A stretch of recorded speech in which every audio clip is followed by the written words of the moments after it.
Bonjour et bon après-midi, messieurs et mesdames. Je vous souhaite d'abord la bienvenue pour cette émission spéciale en live ici, notre siège à Breda.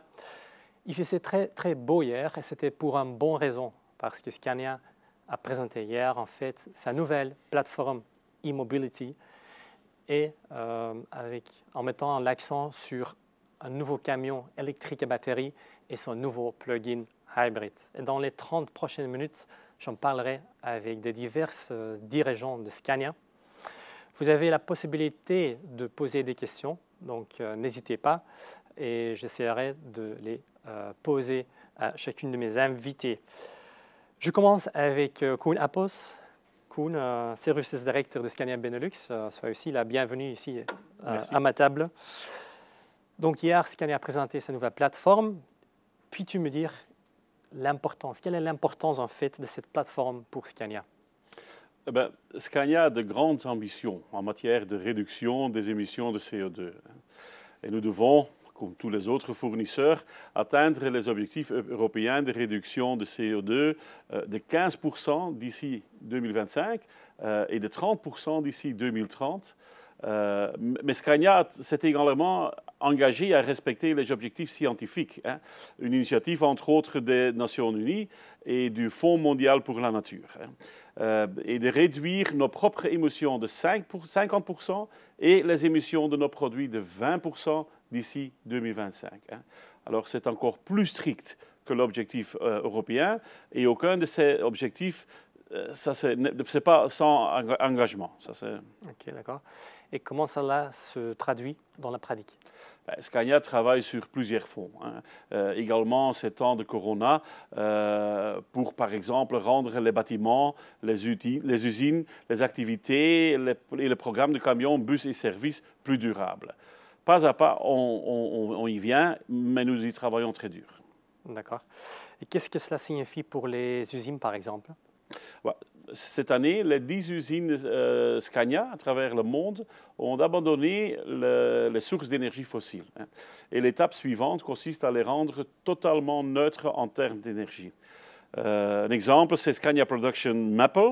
Elle a commencé avec la construction d'une usine de peinture totalement neutre en énergie et les mesures nécessaires sont aussi faites ou prises dans notre propre réseau de concessionnaires au Benelux pour réduire les émissions de CO2. Ok, et donc la nouvelle plateforme électromobilité, c'est une prochaine étape assez logique? Oui, nous devons enfin envisager la nouvelle plateforme e-mobility dans ce contexte. Le moment est d'ailleurs venu de le faire. L'époque des ballons d'essai électriques s'est révolue, le produit c'est mature et le plus important, le marché est prêt. D'accord. Scania est connu depuis de nombreuses décennies pour développer des moteurs diesel fiables et à haut rendement, haute performance. L'introduction de ces véhicules électriques signifiera-t-elle la fin du moteur diesel? J'ai déjà exprimé l'espoir que d'ici de 5 à 10 ans, nous vendrons plus de véhicules électriques que de véhicules avec la chaîne cinématique normale. Mais je vois aussi un avenir pour le moteur à combustion, soit comme moteur diesel, soit comme moteur à essence, mais avec des carburants renouvelables. L'époque du moteur diesel avec du gazole fossile comme carburant en tant que solution universelle, ça c'est clairement terminé. Il y a 5 ans, Scania a fait un choix très clair en faveur de la durabilité en proposant la plus vaste gamme de véhicules à carburant renouvelable du marché. Et maintenant, nous franchissons une nouvelle étape. Le moteur diesel avec le diesel fossile comme combustible, comme c'était un peu la solution universelle pour tout, ça s'est terminé? Il ne faut pas oublier le moteur diesel Euro 6 actuel, ça c'est le plus efficace de notre programme. Mais c'est plutôt le carburant qui se trouve sous la loupe. Par exemple, avec le HVO 100, vous réduisez les émissions de CO2 de 90%. Et alors, il sera très difficile de résoudre les problèmes à court terme de façon électrique. Surtout pour les applications plus lourdes ou le transport transfrontalier longue distance. Je pense que nous entrons aussi dans une période passionnante où la personnalisation sera le mot magique. Plus que jamais, nous devrons avoir une bonne compréhension de l'application de transport de nos clients afin de pouvoir donner de bons conseils à eux. D'accord. OK, le nouveau groupe, ou plutôt la chaîne cinématique électrique, fera-t-il partie du système modulaire? La personnalisation, comme j'ai dit, c'est dans les gènes de Scania, précisément parce que nous y sommes habitués avec notre système modulaire. Le nouveau groupe et les chaînes cinématiques sera certainement ajouté en tant que nouveau module, mais un très spécial alors. D'accord. Tu parles de moteurs électriques, diesel, moteurs à gaz aussi. Les camions à hydrogène manquent dans cette liste. Pouvons-nous tous attendre quelque chose de Scania dans ce domaine? La pile à combustible à hydrogène comme carburant est certainement une évolution très intéressante. Et Scania fait rouler certains de ses véhicules dans un environnement de test.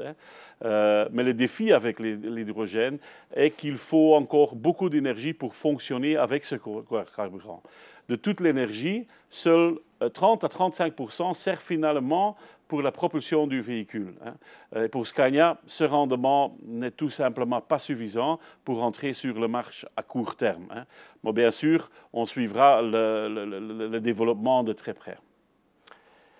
Tu as indiqué que le marché était prêt pour les véhicules électriques. À quoi le vois-tu? Plusieurs clients nous ont demandé quand Scania fournirait des camions électriques, des parts usines en tant que solution OEM, avec toutes les conditions de garantie et le soutien de l'organisation de nos concessionnaires qui va avec. En particulier dans le commerce de détail, la distribution urbaine et les tâches municipales, l'utilisation de ces camions zéro émission apporte immédiatement un avantage majeur. Et on va revenir un peu plus tard de ça. Très bien. Les clients demandent des camions électriques Scania depuis un certain temps. Sont-ils les seuls, Koen? Nous constatons qu'un intérêt sérieux de la part de toutes les parties prenantes du secteur, non seulement avec nos clients, mais aussi avec leurs clients, les principaux expédiateurs. Des objectifs environnementaux souvent ambitieux y ont été fixés et le transport y joue bien sûr un rôle majeur.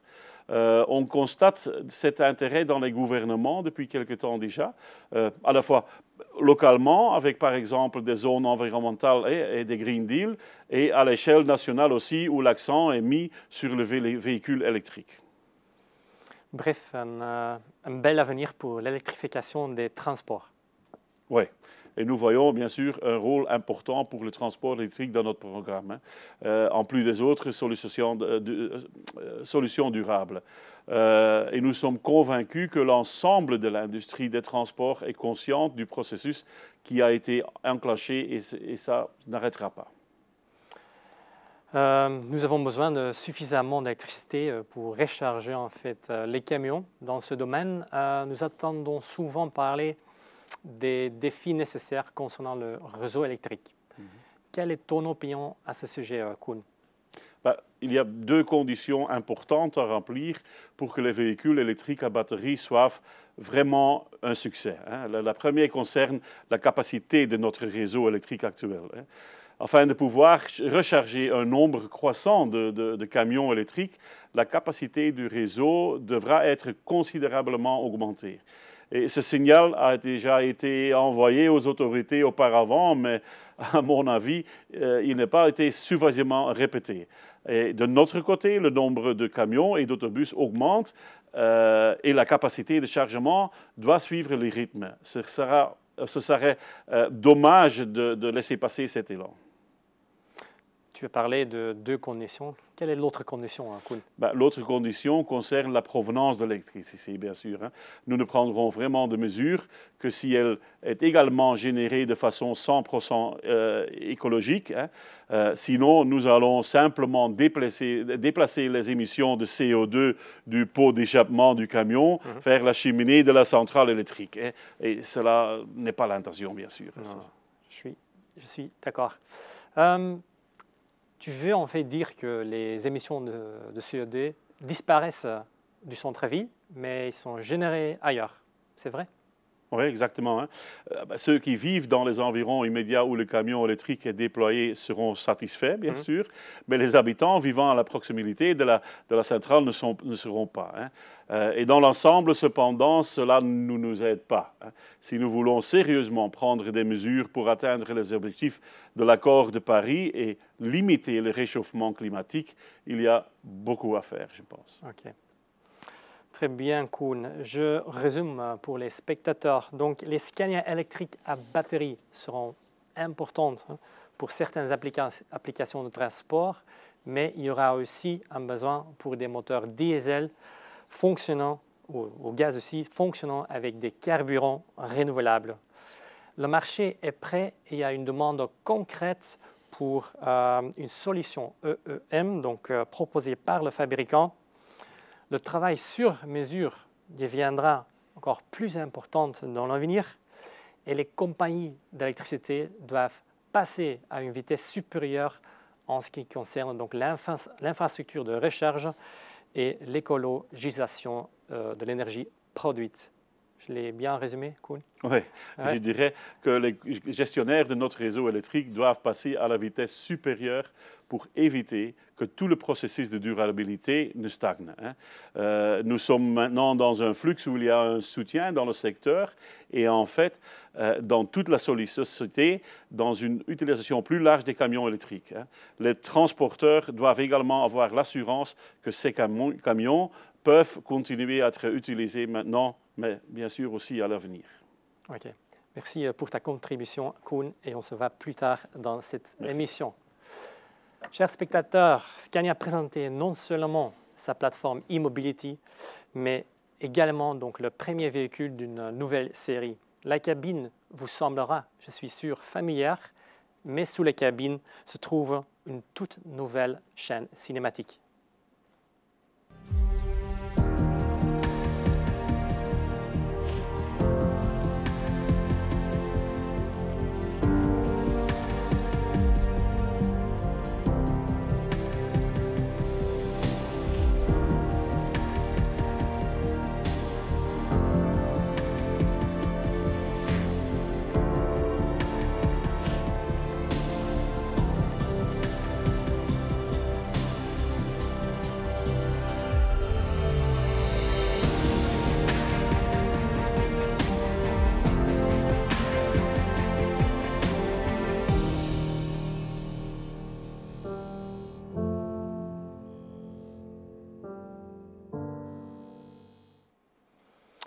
Take Charge of the Future. Nico van Houwermeer, sales directeur de la Belgique et Luxembourg, s'est joint ici à ma table. Donc, aussi pour toi, on peut se tutoyer, Nico? Oui, évidemment. Bonjour Stéphane. Soyez ici la bienvenue. On va zoomer un peu plus après un certain temps, non, un peu plus tard, je veux dire, dans l'émission, sur les caractéristiques du produit.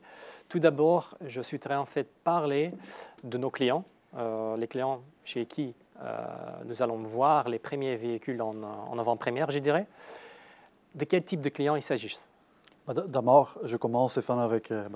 c'est un moment extraordinaire à ce moment-là pour nous tous chez Scania. Et puis maintenant, je réponds à ta question. Je dois d'abord dire que l'intérêt pour les camions électriques est assez présent parmi vraiment beaucoup de clients. Chaque transporteur souhaite connaître les évolutions du marché avant d'investir. C'est évidemment très important.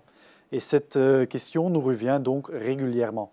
Les véhicules que nous lançons actuellement sont entièrement conçus pour être utilisés dans les zones urbaines, dans lesquelles, par exemple, le bruit joue un rôle important. Donc il s'agit par exemple de la vente au détail, de l'approvisionnement en magasin. Complètement, Stéphane. Les magasins et les supermarchés sont généralement situés dans les zones urbaines animées où beaucoup de monde vit et travaille. Et souvent aussi, l'approvisionnement des marchandises a lieu pendant la nuit. Et cela correspond parfaitement au domaine du camion électrique.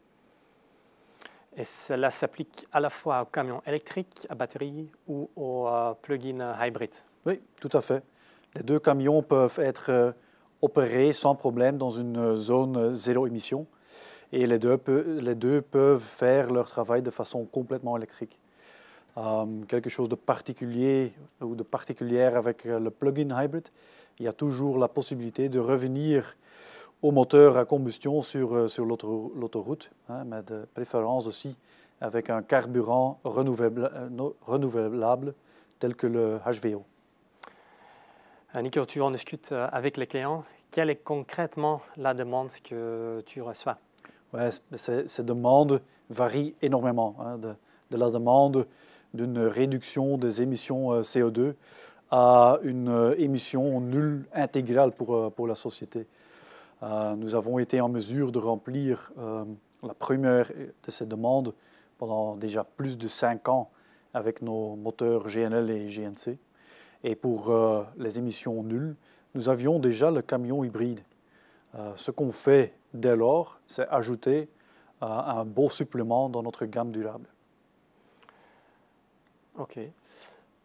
L'empreinte écologique est donc un thème important de cette demande. As-tu remarqué une augmentation, Nico? Oui, certainement. Outre les propres ambitions environnementales de nos clients, beaucoup de ces ambitions proviennent souvent aussi du client, de notre client. Presque sans exception, les grands expéditeurs se sont fixés des objectifs de réduction de l'empreinte écologique. Et pour eux, c'est évident un peu, l'aspect transport joue un rôle très important. Et juste pour dire que nous rencontrons donc de plus en plus cette demande. D'accord. Donc en effet, les clients de notre client jouent alors un rôle majeur dans les choix qui sont faits pour le transport et la logistique, c'est ça? Oui, en effet. Et je constate avec beaucoup de plaisir que de plus en plus, on est invité aussi à table avec les expéditeurs, avec les clients et leurs clients, à discuter des investissements.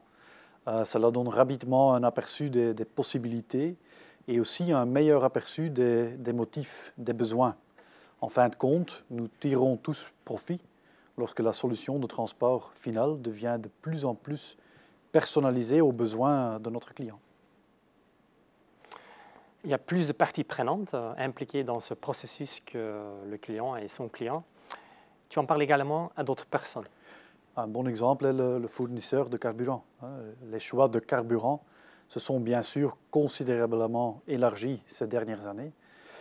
Pensez simplement au GNL et au bio-GNL, mais le HVO est également de plus en plus présent. Nos clients peuvent désormais également prendre des mesures importantes dans ce domaine parce que toute notre gamme de moteurs est déjà prête pour cela. Maintenant, il y a aussi le fournisseur d'électricité. Oui, mais maintenant, on ne parle plus d'un fournisseur de carburant, on parle en effet d'un fournisseur d'énergie. Oui. Mais en soi, le processus reste le même. Et il s'agit de bien échanger des informations afin d'offrir aux clients communs la meilleure solution possible. Clairement. Nico, la nouvelle chaîne cinématique électrique contient de nombreux nouveaux composants. L'un des plus importants d'entre eux, c'est bien sûr la batterie. Qu'est-ce que tu peux dire en fait à ce sujet? J'irai même un peu plus loin, Stéphane. Je pense que la batterie est en effet la partie la plus importante. L'un des aspects les plus importants pour un véhicule électrique est l'autonomie qui peut se faire sur une seule charge de batterie. Et nous allons parler un peu plus tard sur plus de détails. Mais pour Scania, le fait qu'on avait besoin d'un tel type de batterie était la raison principale d'un partenariat stratégique avec Nordvolt il y a déjà quelques années.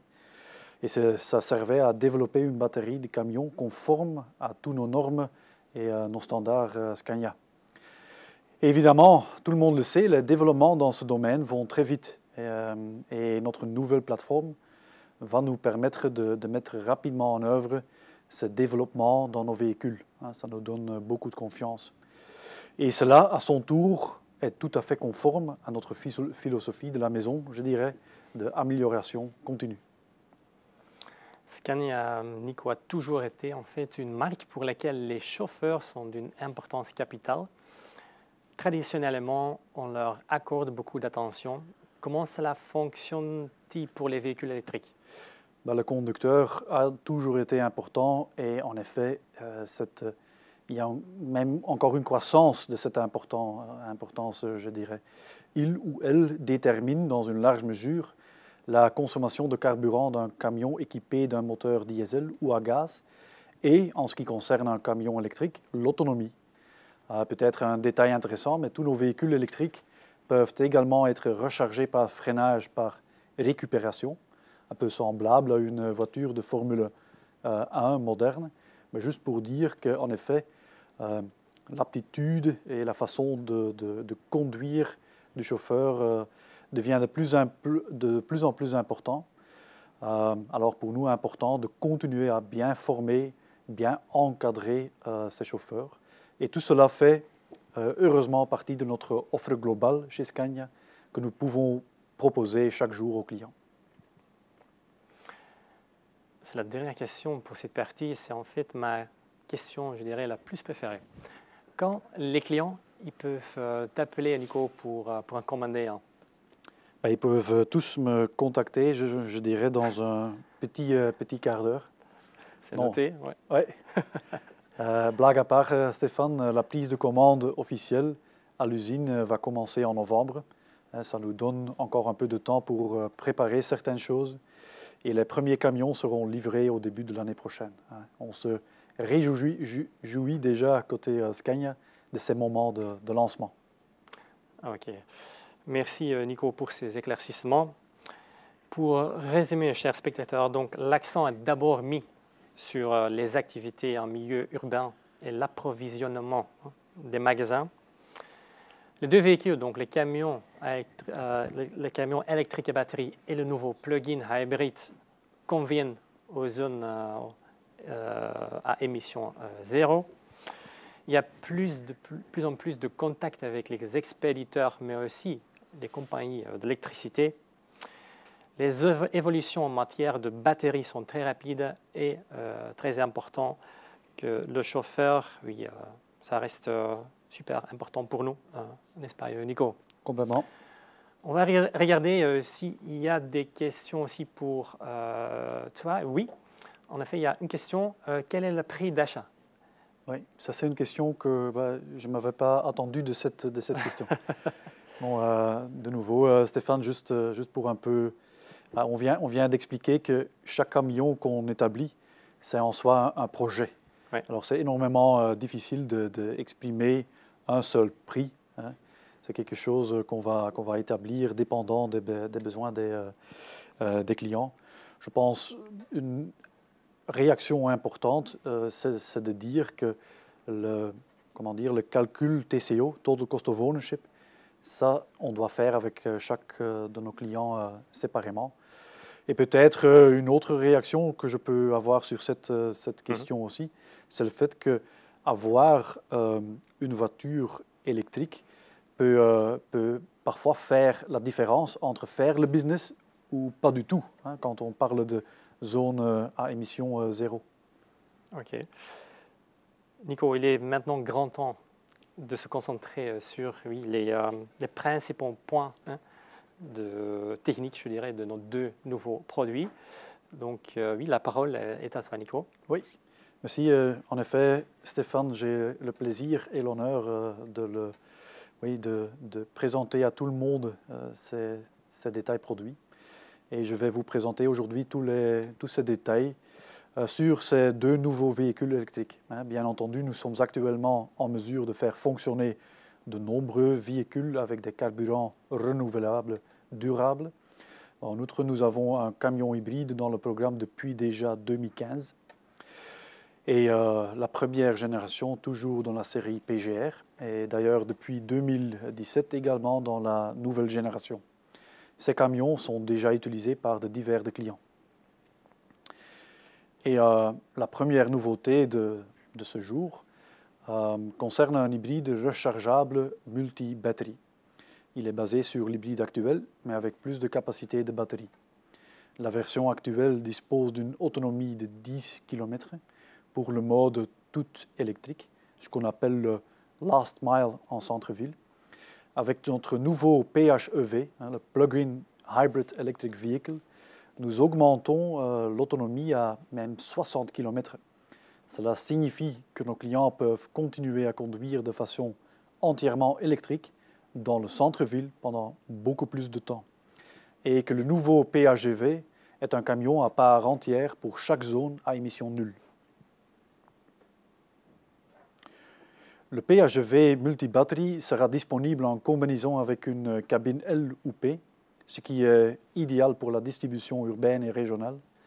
Et cette cabine est combinée avec un châssis rigide 4x2, 6x2 ou 6x2 étoile 4.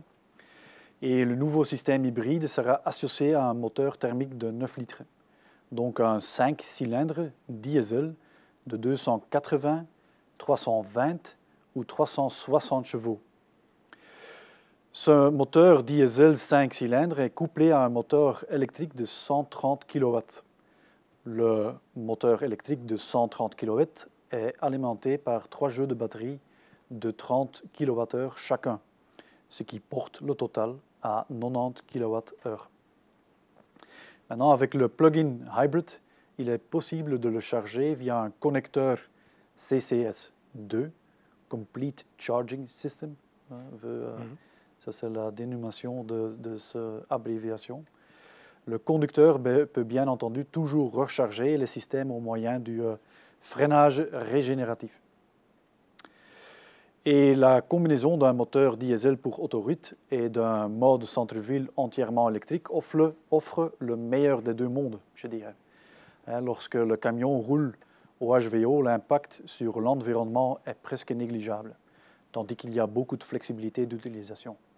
Et c'est exactement grâce à cette utilisation intelligente de ce système hybride que les économies de carburant peuvent atteindre 15 jusqu'à 40% d'économie en effet. Avec une autonomie de 60 km en mode entièrement électrique, oui, Nico, la grande majorité des centres-villes peut être desservie sans effort. Oui, correct. Cela en fait un véhicule très polyvalent. Comment l'hybride rechargeable se compare-t-il à la version électrique à batterie? Quand on parle de la version complètement électrique, elle est équipée d'un moteur électrique d'une puissance continue de 230 kW, ce qui veut dire alentour de 310 chevaux, et d'une puissance maximale de 295 kW, lorsque le travail est un peu plus difficile. Le couple est respectivement de 1300 Nm et 2200 Nm en couple maximal. Ce moteur électrique, tout nouvellement développé, transfère ses forces via 2 vitesses à un arbre de transmission. Et les principaux avantages par rapport à un moteur à combustion interne parlent un peu d'eux-mêmes. La chaîne cinématique donne au chauffeur une réponse directe et il peut doser grâce à ça avec beaucoup plus de précision. Et tout cela sans émission ni pollution sonore excessive. Le Scania BEV, Battery Electric Vehicle, peut, tout comme le PHEV, avoir une cabine L ou P, et également sur un châssis 4x2, 6x2 et 6x2 étoile 4. Maintenant, comment voyez-vous qu'il s'agit vraiment d'un Scania BEV? Il y a une bande chouette, je dirais bleue discrète, qui a été ajoutée à la calandre et pareillement aux poignées de porte pour distinguer notre nouveau membre de notre famille Scania. De plus, il existe une nouvelle désignation de modèle, 25L ou 25P, qui affiche la puissance de sortie du véhicule.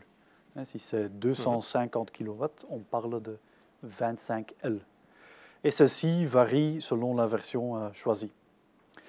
La connexion de rechargement CCS2 est située derrière le bouclier d'angle gauche de la cabine. Et un peu tout comme un PHEV, les batteries peuvent être chargées via la prise ou par freinage régénératif. Maintenant, le Scania BEV propose un choix de 2 types de jeux de batteries. Le client peut choisir entre 5 ou 9 batteries. Et dans ce cas, l'empattement, évidemment, doit augmenter.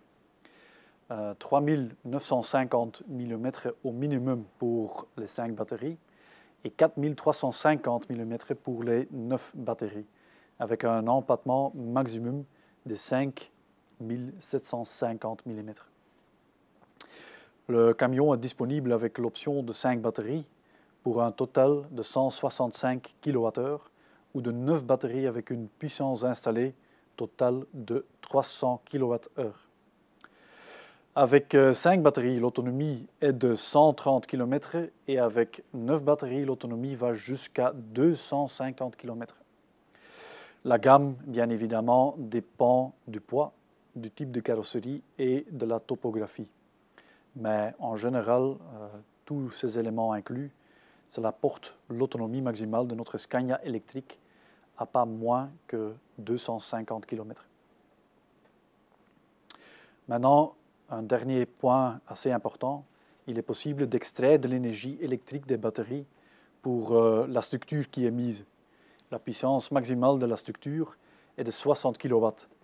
Cela permet de connecter, par exemple, un moteur de refroidissement. Ok, Nico, beaucoup de choses à dire. Merci pour ces explications. Donc, 2 nouveaux camions avec lesquels les clients peuvent faire des étapes importantes, je dirais, afin de rendre leur transport plus durable.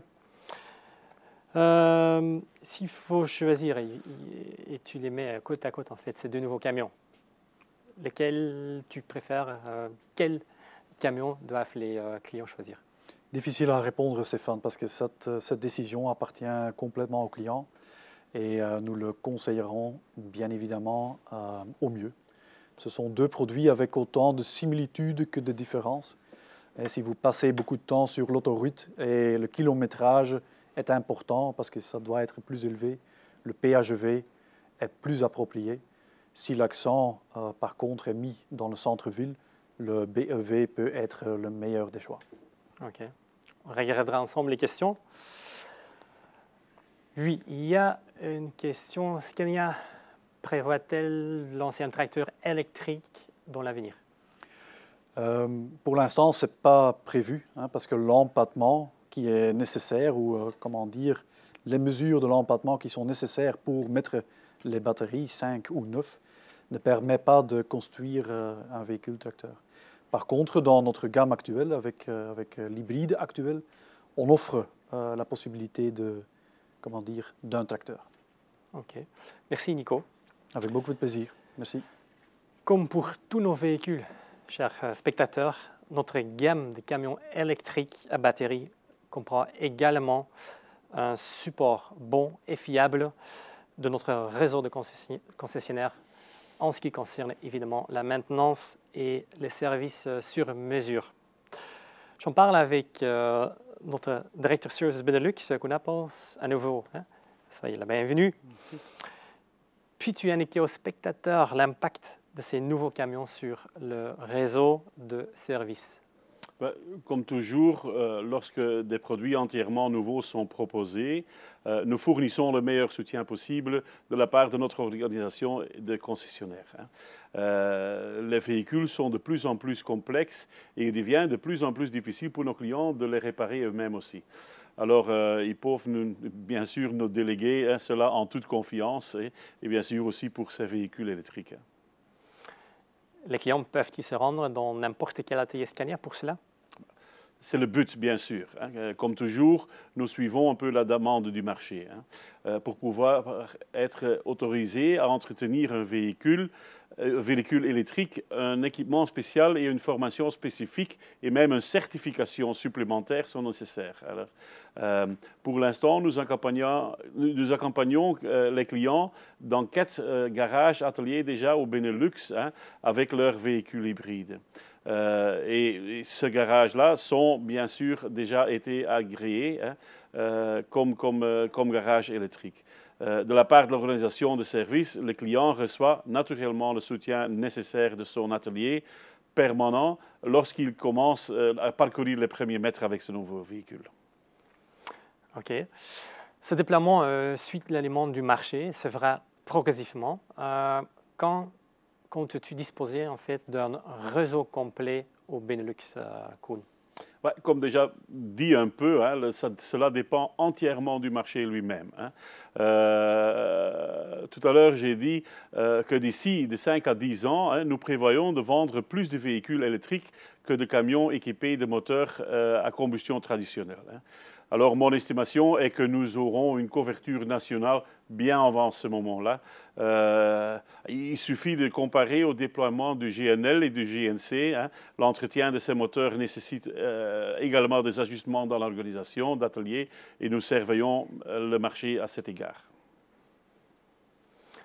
Peut-on s'entendre à de nouveaux services autour de la nouvelle batterie de camions électriques? Actuellement, la plateforme est en cours de mise en place et ce sera bien sûr encore élargi dans la période à venir avec de nouveaux produits et de nouveaux services. Il faut penser à des services qui augmentent l'efficacité du véhicule et la disponibilité des véhicules, mais bien sûr qui prennent également soin du propriétaire et du chauffeur. OK. Puis-tu donner un exemple de ça? Prenez le service comme Scania Zone. On l'a déjà introduit en lien avec le hybride il y a quelques années.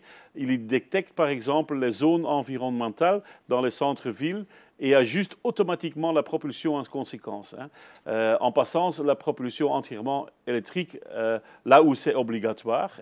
Alors cela décharge le chauffeur et empêche les violations involontaires de la loi. Avec le nouveau camion hybride, l'utilisation de Scania Zone prend encore plus de sens. OK, Koen, merci pour ces éclaircissements. Donc, nous obtenons non seulement un nouveau produit, mais également les services et l'assistance associée pour obtenir le maximum de retour sur l'investissement et surtout aussi l'utilisation. C'est correct? C'est très correct. Et le client peut être assuré que son atelier habituel est prêt pour les camions électriques lorsqu'il commence à les conduire. OK. Aussi pour toi, une dernière fois, on va regarder ensemble aux questions. Est-ce que ces nouveaux véhicules électriques sont aussi offerts avec des contrats, réparation et maintenance? Bien sûr, il faut savoir que pour l'instant, on vend plus que 60% de nos véhicules avec un contrat de service. Alors aussi, bien sûr, pour les techniques qu'on lance aujourd'hui, c'est très important de donner de la sécurité aux clients. Ça, c'est clair. OK.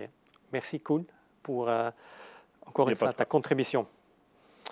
OK, chers spectateurs, Scania a présenté un nouveau camion électrique à batterie avec une autonomie allant jusqu'à 250 km et un nouveau plug-in hybrid avec une autonomie, évidemment, en mode électrique allant jusqu'à 60 km. Donc, deux nouveaux produits d'une nouvelle plateforme e-mobility. Vous recevrez sans doute dans le temps à venir plus d'informations sur des nouveautés, des services et il me reste juste de remercier en fait mes invités aux tables, les dirigeants de chez Scania. Je souhaiterais aussi vous remercier de votre attention et encore une bonne journée et à très bientôt. Au revoir.